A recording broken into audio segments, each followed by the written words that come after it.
Hey babes, I'm Sam Cole, and in today's video we are doing some catch up. I have not been doing a very good job of staying up to date on this YouTube channel, and I really want to change that. I was having so much fun. I just got a little burnt out at the end of last year, and I'm ready to come back in fresh and start. So it is the beginning of March, and so that means we need to do a reading wrap up. But I did not do a wrap up for January or December, so we are gonna start in December, then do January, and then February. So without further ado, let's get into it.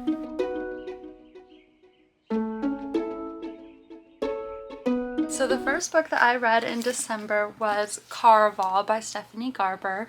I really enjoyed this world. I was actually going to make a video reading this series, but I just didn't get to it with everything going on around the holidays, but I did really enjoy it. I didn't love it as much as the Once Upon a Broken Heart trilogy, but I thought it was still fun. It does read a little bit more YA than some other popular YA fantasies, but I mean, there's nothing wrong with that. It just felt a little YA. But it was really good. I think I want to give it like a 3.5 star. I still really like it. I would still recommend it, but again, it wasn't my favorite. And I didn't love the main character, so yeah. Then I read Legendary, which I enjoyed a lot more. I think I ended up giving this one a 4 stars. It was really, really good. I really loved it. I really enjoyed the main character in this one a lot better. I didn't think I would because I didn't care for her in the first book, but super good. I have yet to read Finale, which is the 3rd book of this trilogy. I just haven't gotten around to it. There have been so many amazing books coming out and other books on my radar that I wanted to get to. And so I will eventually need to go back and read Finale so I can finish this trilogy. Next up, I did my reread of House of Earth and Blood by Sarah J. Maas, the first Crescent City.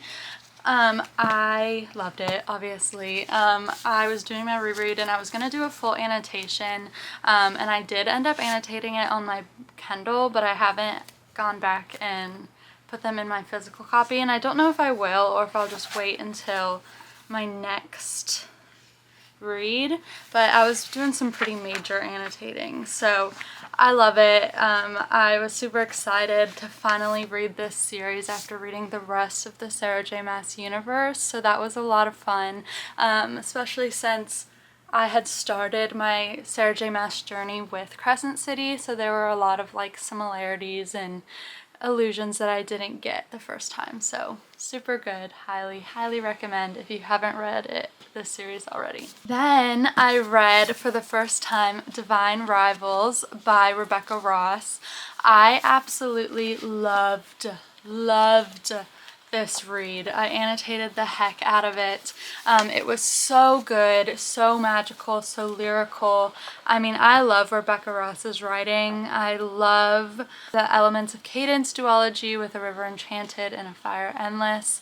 And so she's definitely become an auto-buy author for me, and I can't wait to see what she does next. It was so good. If you don't already know, it's basically about these like rivals to lovers situation fantasy, and it kind of reminds me of You've Got Mail, where it's like these two people are sharing letters and notes to each other, but they don't know who they're going to, and it turns out it's their rival from work.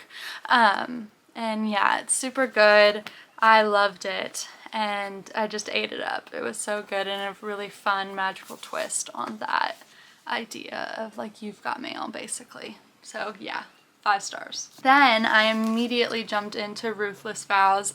I timed it perfectly to where I finished Divine Rivals right before this one came out. Again, annotated the heck out of it. I loved this one as well.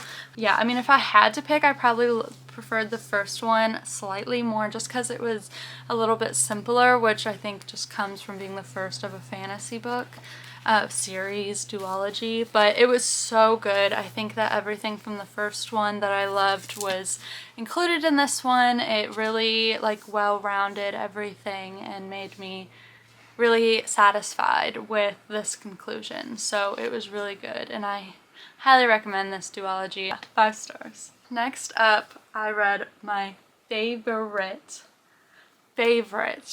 read of the year, and it was actually my last read, was A Fate Inked in Blood by Danielle L. Jensen. It was so good. It is inspired by Norse mythology, romantasy with a badass female main character, which I just eat up. I devoured this book in literally one day. It was so good. I could not put it down. The tension, when I tell you the tension between the two main characters, I haven't read anything like it before. Come here. It was a super fast-paced, epic adventure story about destiny and the power of being unfated. So there are these certain people in the world that are touched by the gods, which means that they're unfated, which means their fate is in their hands basically, and everyone else in the world is fated. So basically any choice that they make is what they're fated to do. So there's no pressure that comes along with their choices. The amount of like feminine rage in this book just like hit me in a place I didn't realize I wanted and needed from a book. And I can see how that theme is gonna just continue to build throughout the series, and so I'm so excited and like need the next one already.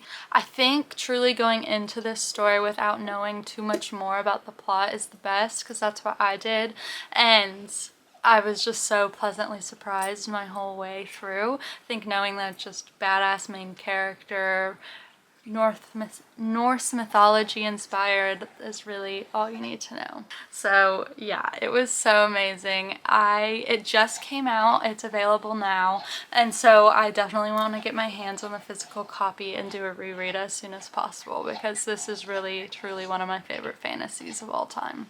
Next up, I read the Shepherd King duology, One Dark Window and Two Twisted Crowns. I absolutely loved this series. I've talked about it ad nauseum and it's been very popular, so I won't go into too much detail, but it was so good. The first one I gave 5 stars, and then the second one I think just took everything from the first and heightened it, made it so much better. Somehow without making the first one feel lackluster. It was so good. I highly recommend this like dark gothic fantasy. It was really just so good. I am in love with this world. I've always loved and been drawn to gothic literature and fantasy, obviously, so when I heard about this series I knew I had to read it. I felt like it was the perfect mix of gothic atmosphere and themes that I loved from like the classes and the literature books that I have read in the past, while also making it its own unique thing.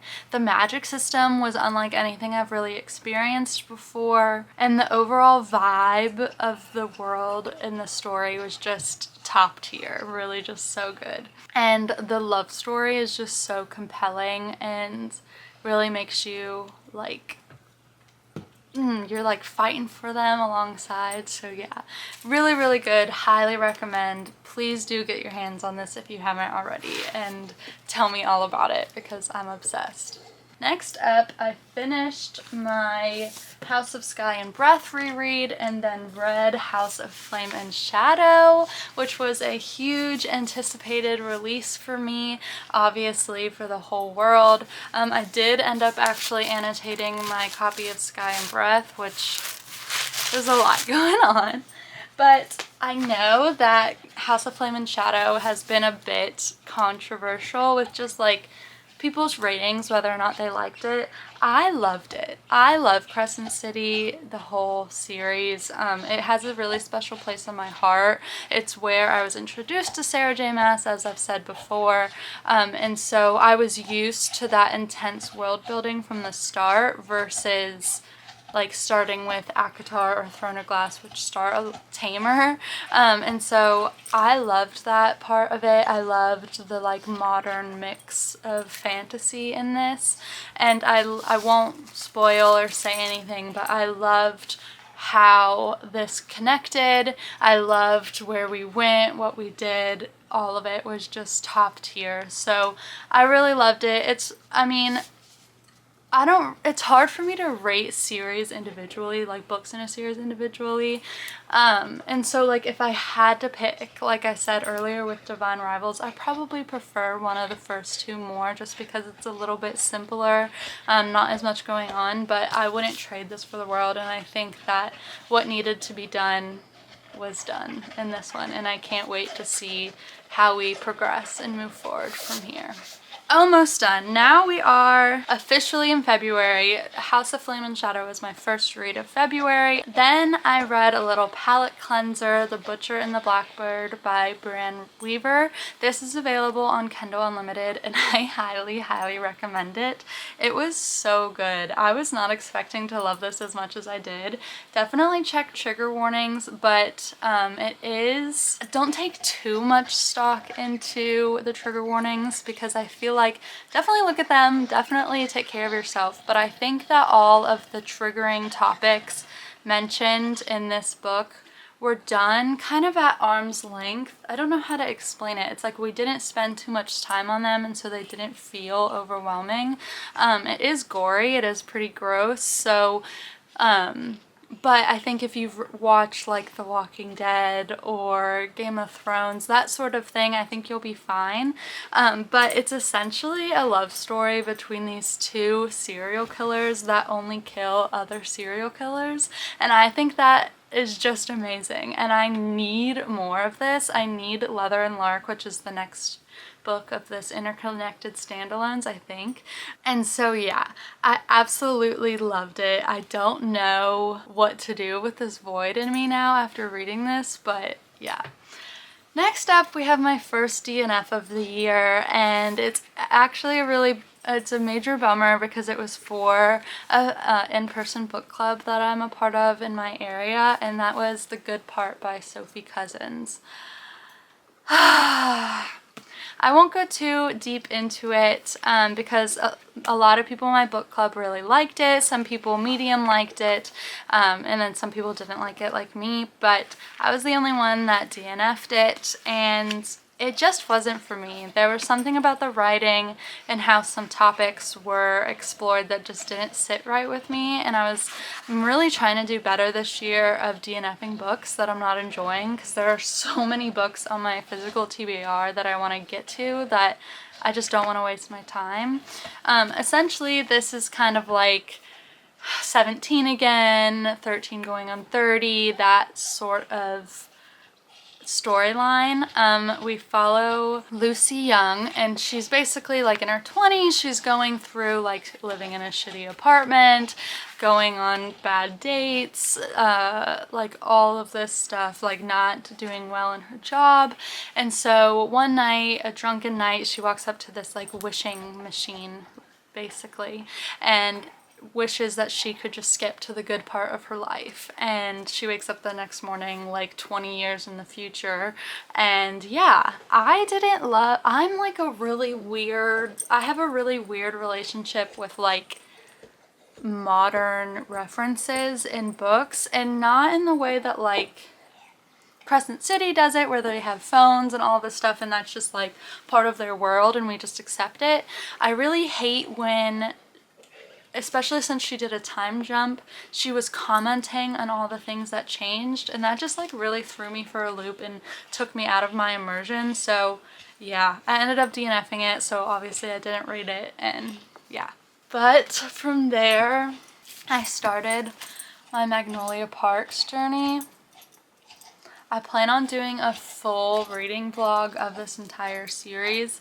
I've only read Magnolia Parks and Daisy Hates so far, so I'm not gonna get into it, but I mean, I think with the number of tabs, you can assume some things, but I'm super excited for that video, and I hope you are too. Please let me know.